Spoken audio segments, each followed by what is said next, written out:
साध संगत जी प्रेम से कहना धन निरंकार में। साध संगत जी, सदगुरु माँ की कृपा से आप सभी सफल होंगे। दासी के विचार का विषय है, हम सदैव भक्ति ही मांगे। साध संगत जी, परमात्मा भगत और भगवान के बीच जो प्रार्थना होती है वो भगवान सुनते हैं, सबकी सुनते हैं, ज्ञानी की भी सुनते हैं, अज्ञानी की भी सुनते हैं। परमात्मा तो सर्वत्र है, शब्दातीत है, ये तो भावनाओं को जानते हैं। इनसे प्रार्थना कहीं भी, कभी भी, किसी भी रूप में की जा सकती है और किसी भाषा में की जा सकती है। साध संगत जी, अरदास और विनती करना सर्व हिताय प्रार्थना है, सबके हित के लिए प्रार्थना है। संतों और महात्माओं ने सर्वहिताय प्रार्थना को ही सर्वोत्तम माना है कि हम प्रार्थना करें सबके भले के लिए, जिसमें सबकी भलाई हो, वसुधैव कुटुंबकम की भावना हो। तो ऐसी प्रार्थना को परमात्मा जल्दी सुनते हैं। कबीरदास ने अपने शब्दों में लिखा है, कबीर तू तू करता तू भया, मुझ में रही न हूँ, और जब आपा मिट गया दित देखूं तित तू। कबीरदास ने कहा कि मैं तू ही करता हुआ, आज मेरे अंदर अहंकार नहीं है, और जब अहंकार खत्म हो गया तो जहाँ भी देखता हूँ उधर तू ही दिखाई पड़ता है। किसी शायर ने भी लिखा है, जिधर देखता हूँ उधर तू है, कि हर शय में जलवा तेरा हूबहू है। जब हम अहंकार को मिटा देते हैं तो हमारे हृदय में परमात्मा बस जाते हैं। जब हृदय में बस जाते हैं तो हमारी दृष्टि जो है परमात्मा के अलावा कुछ नहीं देखती। साध संगत जी, इस दशा में प्रार्थना जब हमारी होती है, हमारे मन के भाव इस तरह से हो जाते हैं तो हम डायरेक्ट परमात्मा से बात करते हैं। और प्रार्थना तो चोर, ठग और गुनाहगार भी करते हैं, लेकिन उनके अंदर स्वार्थ छिपा होता है। दूसरे का अहित करने के लिए प्रार्थना करते हैं, दूसरे का अपकार करने के लिए प्रार्थना करते हैं। तो दासी सोचती है कि ऐसी प्रार्थना को, ऐसे अरदास को प्रार्थना नहीं कहा जा सकता है, क्योंकि वो कामनाओं के वशीभूत होकर लालच और लोभ के कारण प्रार्थना करते हैं, दुष्कर्म के लिए प्रार्थना करते हैं। साध संगत जी, जैसे एक शिकारी भी होता है, वो झुक करके, घुटने टेक करके अपने शिकार के प्रति दांव लगाकर बैठता है, लेकिन वो प्रार्थना नहीं है कि हम घुटने टेक दिए तो प्रार्थना हो गई।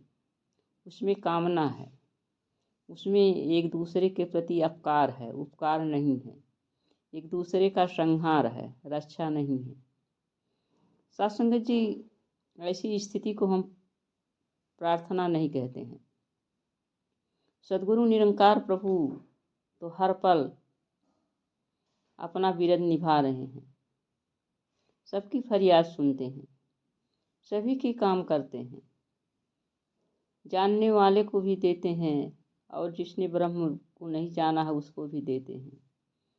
परंतु यह जानकर कष्ट होता है कि मानो जिसका सब कुछ दिया हुआ प्रयोग करता है, खा रहा है, पी रहा है, चल रहा है, फिर रहा है, उपभोग कर रहा है, उसी को जानने पहचानने से इनकार करता है, इनकी तरफ एक भी कदम चलने के लिए तैयार नहीं है। प्रयत्न करने को कौन कहे तैयार ही नहीं है, केवल सांसारिक मोह माया के बीच फंसा है, सांसारिक पदार्थों को इकट्ठा करने में जुटा है, जबकि ये सांसारिक पदार्थ भी बिना इनकी कृपा के नहीं मिलते हैं। और हम इन्हीं सांसारिक पदार्थों के बीच उलझ करके अपने इस अमोलक मानव तन को व्यर्थ में बिताते चले जा रहे हैं, मानव जन्म का लाभ नहीं उठा पाते हैं। साध संगत जी, और जब समय बीत जाता है, हमारी ताकतें घट जाती हैं, हम बुढ़ापे में प्रवेश कर जाते हैं, तब विचार करने से, तब सोचने से कुछ भी नहीं बनता है, क्योंकि समय बीत गया। का हो तो जब चिड़िया चुग गई खेत, साथ संगत जी, जो मनुष्य मानव जन्म का लाभ उठा लेता है, सदगुरु के चरणों में आकर के ब्रह्म ज्ञान को प्राप्त करके और ब्रह्म ज्ञान को जीता हुआ वो जीवन के सारे सुखों को भोगता है, वो लाभ उठा लेता है, वह भवसागर से पार हो जाता है, अर्थात मोक्ष को प्राप्त कर लेता है। यानी उसकी प्रार्थना स्वीकार होती है, वो परम पद को प्राप्त कर लेता है। साधु संगत जी, और यही परम पद प्राप्त करने के लिए ही हमें मानव शरीर मिली है। मानव शरीर परमात्मा ने हमें इसलिए नहीं दिया है कि संसार में जाओ तुम भौतिक पदार्थों को प्राप्त करने के लिए किसी का अहित करो, किसी का अपकार करो, किसी का संहार करो। नहीं साथ संगत जी, ये अमोलक मानव शरीर हमें इसलिए मिला है कि संसार में जा कर के पहले प्रभु की प्राप्ति करो, और प्रभु की प्राप्ति करने के बाद परमात्मा के जो भी गुण है, जो भी दिशा निर्देश है, इन सारे दिशा निर्देशों का पालन करो। यानी सभी से प्रेम करो, सभी के भले की कामना करो, सबका अपकार नहीं सबका परोपकार करो। ये परमात्मा का निर्देश है, ये दिशा निर्देश है, परमात्मा के यही गुण है, परमात्मा हमसे भी यही चाहते हैं। और जब हम ऐसा जीवन जीते हैं तब मानव शरीर का हम लक्ष्य प्राप्त कर लेते हैं, अमोलक मानव शरीर का मोल पड़ जाता है। साथ संगत जी, नहीं तो हम इस मानव शरीर को पा करके भी जानवरों की भांति जीते हैं, जानवरों की भांति रहते हैं। साथ संगत जी, इस संसार में आने के बाद है तो जानवर भी तमाम तरह के सुखों को भोगते हैं।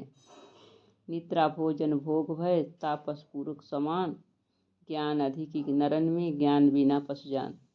यानी निद्रा लेते हैं पशु भी, भोग भोगते हैं, बच्चे जनते हैं, तमाम कर्म करते हैं।